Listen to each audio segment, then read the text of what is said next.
What's up, guys? It's Sean here with the Sean and Deli Football Channel, and today I have for you, like I mentioned yesterday, a bit of a UCL analysis. We're going to go through each group and kind of go through what my predictions were at the beginning of the UCL and kind of see how each team are doing and how I expect each team to do for the next 3 games and kind of go from there. Without further ado, let's actually get started right away. We're going to start with the Group A and just go through in order. Pretty much as expected, you can say. PSG and Man City are the leaders of this group. Somewhat impressive for PSG to actually be leading the group. The defeat of Man City was very impressive. City obviously deserved to win, but can't lie. When you get the result, you get the result. A little disappointed by Leipzig. I would have expected more from them. The fact that Bruges has been able to get 4 points in this group is ridiculously impressive. I've been watching their games, and I think they've played phenomenally. Pretty much every game except the Man City game. Leipzig, you know, on different days, you can argue that they deserve the result against City or PSG. They just can't defend. The loss of Upamecano seems to be really hitting them hard. But my predictions for this group moving forward is that PSG and City will progress out of the group. I think City will actually top the groups despite being behind a point. I think they will beat PSG on the way back. And for Europa League, I think Bruges might actually take Europa League. 4 points is a lot to claw back in 3 games. And given the games that Leipzig have to win, even if they say they beat Bruges, I don't see them getting many points against City and PSG. So it's going to be a hard time for them. We go on to Group B. Somewhat as expected again. Liverpool and Atletico leading the group. Liverpool being by far the favorites and showing thus. Atleti, a little different. Against Liverpool, you could argue that they were the better team and they should have won possibly. They mostly didn't deserve to lose, but 4 points out of 3 games. It's not the end of the world, but they would have expected more. And then Porto being the surprise package of the week with Milan very much disappointing, similar to Group A and Leipzig. Milan, 3 losses against Liverpool, Atletico, and Porto. In all 3 games, I think Milan did have a chance and did play.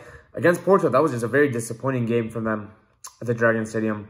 But I kind of see this group ending as it is. Liverpool top, Atletico second, and Porto third. You tell me Porto, they do have a chance. They're both on 4 points. Anything can happen on the way back. We'll find out, but I'm pretty sure Liverpool and Atleti make go to the next round, with Porto going to the Europa League. Group C, Ajax being the most impressive team, in my opinion, in round 1. With 11 goals scored and 1 goal conceded. They just play such beautiful football. And Dortmund, they played very, very well up until playing against Ajax, where they got slapped fanatically 4-0. Very impressive by Ajax. It's just, they've been possibly the most fun team across Europe to watch. They play so beautiful. And against Sporting and Besiktas, it was amazing that they didn't score more goals, arguably, specifically against Besiktas. It could have been significantly worse. I think that group's going to end pretty much as it is. Ajax, Dortmund going to the later stages, with Sporting coming in third, and the Europa League. Group D, Sheriff being the surprise package for the entire Champions League so far, with somehow managing to get 2 wins so far, specifically that win against the Bernabeu against Madrid. I will say Madrid have been honestly very impressive so far this season. Vinicius Jr. and Benzema have been arguably 2 of the most informed players across Europe, possibly right after Mohamed Salah. And they deserve to beat Sheriff. They deserve to beat Sheriff very heavily. The amount of posts and XG, the XG of the game was 3.5 to 0.6, I believe. Madrid deserved to win that. I think it was a one-off. I think Madrid will top this group very easily. The question is, can Sheriff manage to hold it together to get a result and maybe sneak through? I think even Europa League for Sheriff would be more than they ever believed they could achieve, which I think they are pretty much guaranteed for Europa League. But 6 points after 3 games, they have their sights on the next stage. If they can beat Shakhtar and then maybe even get a couple ties, there's an opportunity for them, but we'll see. I expect Madrid to definitely go through, obviously go through as the top of the table. I think Inter will break through. They beat Sheriff the other day, and I think that will continue. I think Inter will go as second, and Sheriff will go to the Europa League. I think they will be perfectly happy with that. Moving on to Group E, Bayern being right next to Ajax for the most impressive team in the tournament so far. 12 goals, 0 goals against, 3 wins. It's just disgusting how good Bayern are. They smashed Barca 3-0. They beat Benfica 4-0. They beat Dynamo Kiev 5. It's just a joke, honestly. With 4, sorry. And very emphatic. I've been very impressed with Bayern, obviously. I've been talking about them all throughout the season. They're obviously going to top the group. The second is up for grabs. You tell me Benfica or Barcelona. Barcelona have not been impressive so far this season. They barely beat Dynamo Kiev. They had a lot of opportunity to put the game away. It took them forever to do so. But I'm going to give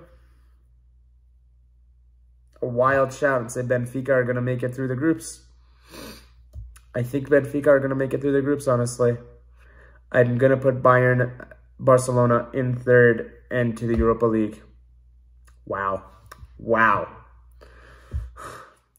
Group F, the group of United.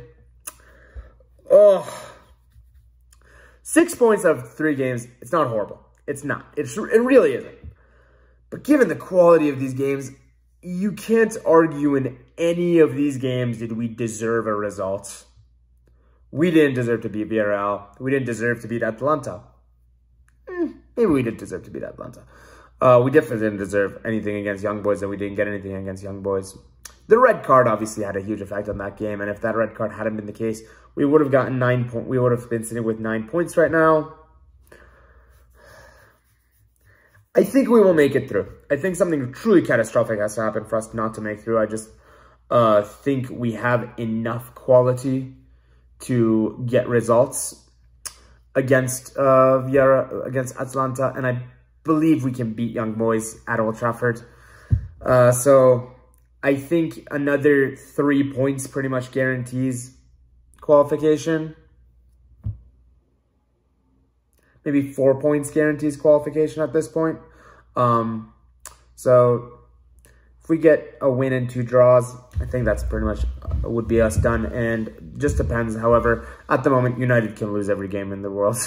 But I will give United and I'm going to give it to Atalanta for the second place. I think Atalanta will finish second in the group and Villarreal third. Group G, one of the less exciting groups, I guess. This group hasn't had a lot of quality. Red Bull Salzburg has been possibly the impressive package of obviously the impressive package for this group. 7 points, pretty much guaranteed qualification. Sevilla have 3, Lille and Wolfsburg both have 2. Disappointed in Wolfsburg. I thought they would do a better showing for the Champions League. Same with Lille, but missing Christophe Galtier is a big loss for them, obviously. Sevilla, 3 draws. Going slow and steady. Salzburg will go through, as will Sevilla, in my opinion. That's kind of how the group is going to stay. Lille will most likely finish third, but Wolfsburg could be... Honestly, that group is pretty close. Anybody can finish second at the moment. It's a hard one to call. I'm going to give it to Sevilla, though. I'm going to give it to Sevilla between the 3. And then moving on to the final group, Group H, Juve with actually relatively impressive performances. Obviously, they got 1 3-0 win and 2 1-0 victories to seal the 9 points so far. But you got to win them, and they've done a good job so far. Malmo being the team that's just been demolished. They haven't even scored a goal yet. 11 goals conceded. Zenit with 3. I think the group is going to pretty much end this way. There is definitely a possibility for Chelsea to finish first, but it's iffy. It's iffy. Chelsea aren't exactly free scoring either. Majority of their goals came against Zenit, against Malmo this week. So we'll find out. But that kind of gives you an idea of where each team is in the Champions League and how I expect the next 3 games to go. My current prediction for the champions will be Bayern, between Bayern and Liverpool. And if I have to give it to one of the two teams, I will give it to Bayern. The dark horses are obviously Ajax. How amazing it would be if Ajax do manage to go deep and do win it.